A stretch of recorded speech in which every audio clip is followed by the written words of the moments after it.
All right. Thank you all for coming. My name is Professor James Gent. These are my colleagues, Hunter, Laura, and Jason. And we are traveling around the southeastern part of the United States, just giving some lectures and informing students about the history of the evolution of dinosaurs to birds. Now, most people would guess that the most recent relatives to dinosaurs would be reptiles and crocodiles and species such as iguanas. But in this case, what a lot of people don't see is that birds actually resemble dinosaurs the most. So Hunter is going to take it from me. So you probably wonder how the common pigeon, your chicken, your ducks, how those came about. Well, as you can see here, is birds actually evolved from the velociraptor. Now, about 220 million years ago, in the Jurassic period, which we have down here in the orange, dinosaurs actually came to be. It's when they started, Jurassic Park theme, everything. So, as we move along, you can see that into the Jurassic period, which is in the neon yellow, whatever green this is, that birds actually evolved approximately 175 million years ago. So here we have fossil evidence of the Archaeopteryx. There you go. Now this has actually happened. This Archaeopteryx came about and is kind of really the closest relative to the velociraptor, which is here. Now, in the fossil evidence, you can see that it actually has wings, it actually has feathers that are apparent right here, and then through here you can see some just little outlines. It has a very fanny tail.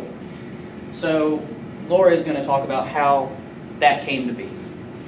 Okay, so you got dinosaurs, you think scales, like rough skin, like, oh, that's gross, like it's a moisturizer, I don't know. So how do we get from that scaly, dry skin to feathers? Well, it started out that dinosaurs had kind of like rough hairs, like small spines. Then you get a cold snap. So, those of us that, can't get along with, scaly skin, it's just not a thing. They have to be able to keep warm. So originally feathers arose from the need to stay warm, and those that were able to do that were the ones that had insulation. They had not your typical feathers. They kind of had these weird little tufts that didn't exactly yet resemble the feathers that we see in birds today. But then as it started to warm up and the feathers were able to get straighter, and as a way to get away from prey, the ones with the straighter feathers that gave them the ability to jump higher and eventually fly were the ones that survived. And so that's what we see from going from the flightless birds that still have the stance of the dinosaurs that you tend to think of, how they evolved into birds that could actually fly. And some scientists also believe that maybe we get the brighter feathered birds now from sexual selection, that females prefer the ones with the brighter feathers, which is pretty cool. And now I'm going to turn it over to Jason for the bone structure. Okay.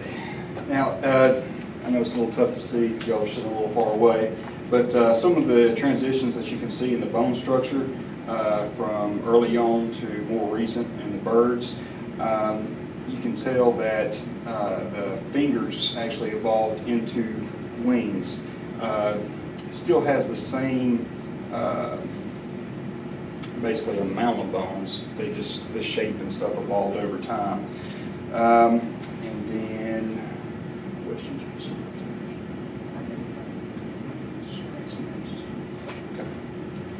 Okay, so next we're going to talk a little bit about embryology. So I know all of you are probably thinking, oh yeah, like cool, like you can compare them. Well, guess what? We don't really have any preserved dinosaur embryos, which is slightly a problem. But since they are so closely also to reptiles, we're going to compare the embryos of common birds to some common reptiles. And if I could get a volunteer, you'll get a prize. Oh, I was talking first. Okay, Timothy, come on up. So, I mean, how good would you say you are at like embryology? Like, would you like bet money on it that you could probably determine which of these is which? Yeah. Yeah, you really think so? Yeah. Okay, all right. Which one do you think is the bird? You're gonna put money on that, yeah? $1 right there. $1. All right. All right, you put the next one. Well, guess what? You don't have $1, but you do have this really cool prize. Awesome. Okay, so as you can see, when you're looking at embryology at the very earliest stages of development, the reptile and the bird are so closely related that it's nearly impossible to tell them apart. They have the very same structure in like the forearms, and especially in the head with the larger eye. It's very difficult to tell which is which. But once you get not drawings, it's a little bit easier to tell, but you can see how this is going to develop into a chick. Next one.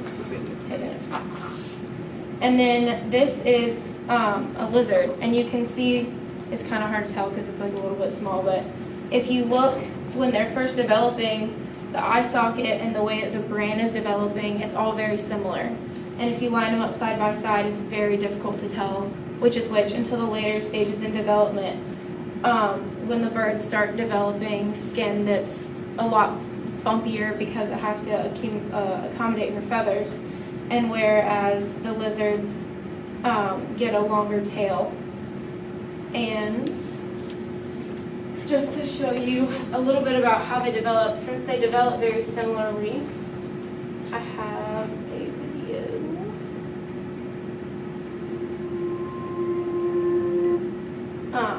So this is basically how a chick embryo is going to develop. So this is 21 days to hatching, and it's going to start out.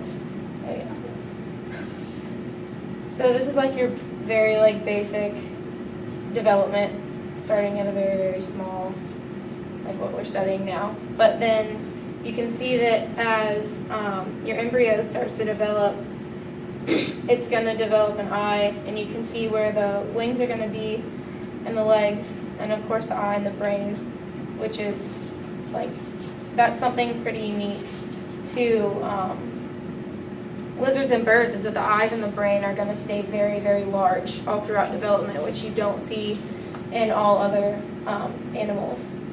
But so as you can see, this is where it kind of gets different because of the beak development and then the feathers and everything. But I thought it was just cool animation to let you guys know how it all works. And then In another way, we can see that embryonic development is so similar among so many different species of animals is that you can also see almost arms and legs forming on embryos of snakes, which is actually amazing. And then as the development continues, those start to fade away. So embryonic development among so many species are so similar. It's actually quite amazing. So imagine if you're walking down the street, and we already hit on that birds and dinosaurs are so closely related. What would you think if you were walking down the street and you saw a velociraptor running along? Or a chicken the size of a velociraptor, something taller than him. I mean, it scared the living heck out of you, right? Well, over time, the reason of how we get such small birds and the reason that birds are so small is that when that cold snap happened that Laura mentioned, and they started to develop feathers to stay warm, the larger the individual, the more energy you have to spend to stay warm, or to search for food and stuff like that, and more food it takes to survive. So as a mechanism, evolutionary mechanism of survival, natural selection, the birds or the dinosaurs started to shrink.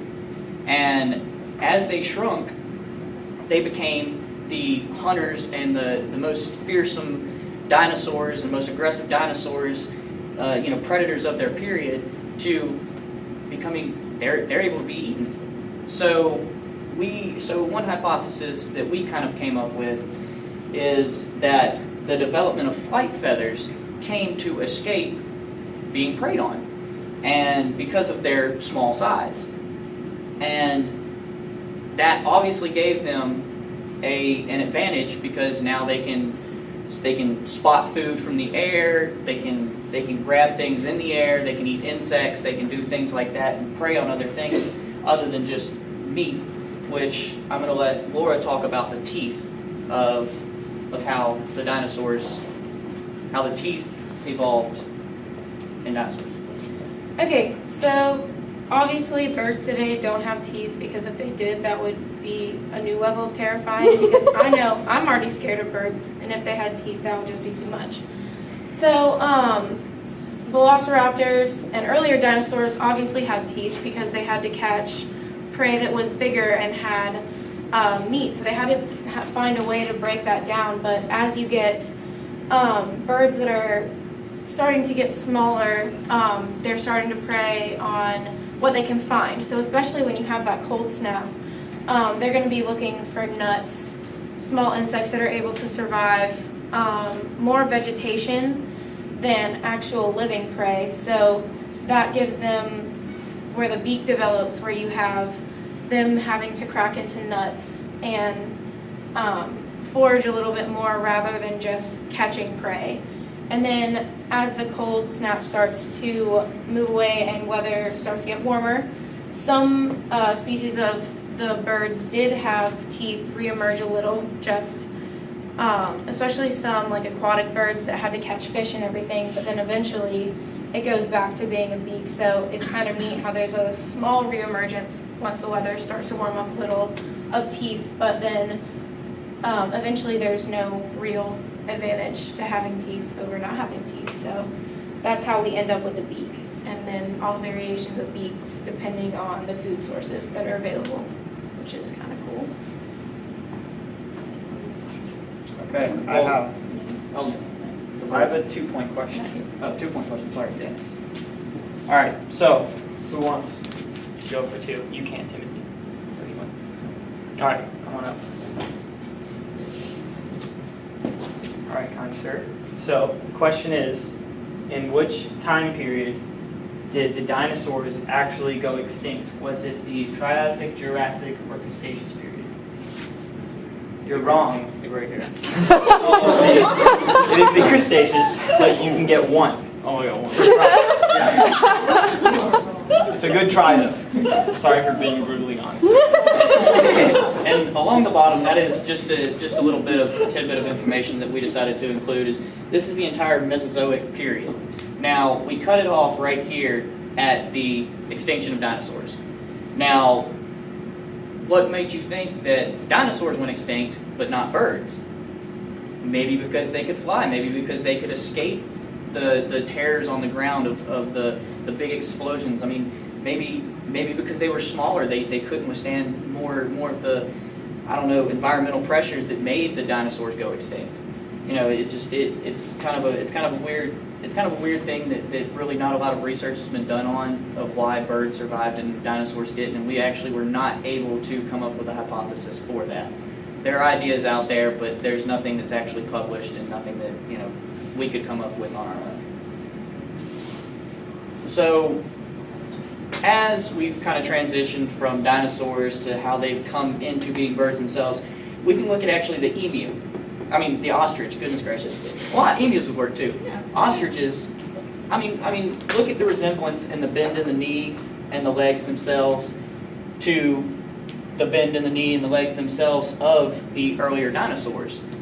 And those legs were made for running. And you think of how fast an ostrich can run. I don't know if you've ever seen an ostrich run, but those sons of guns. Those sons of guns can run. They can do it. They can bolt.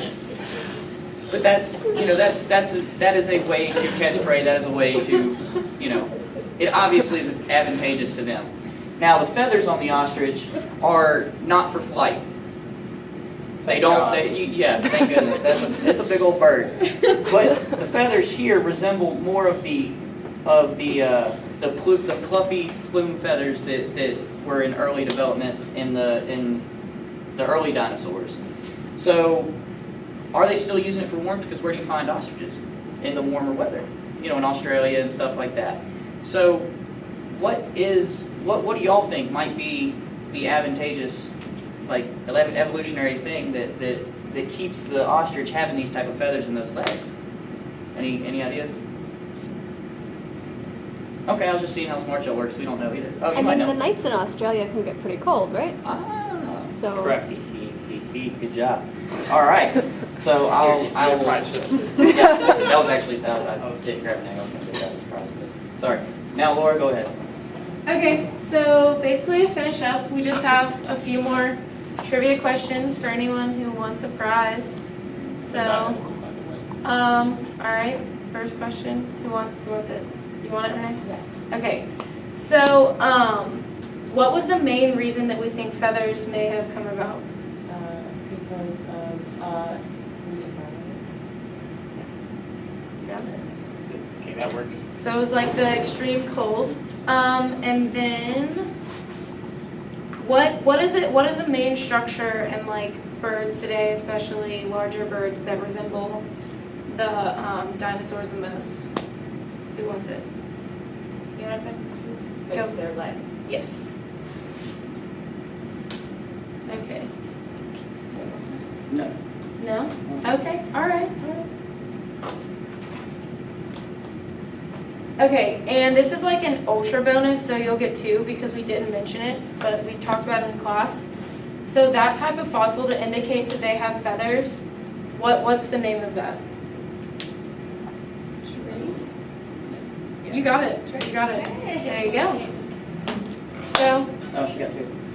oh yeah, You get 2. bonus. That was double. I'll share. But yeah, so thanks for listening.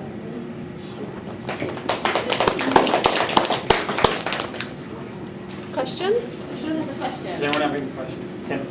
Wasn't a pterodactyl technically a bird? No. Where do you see feathers on a pterodactyl?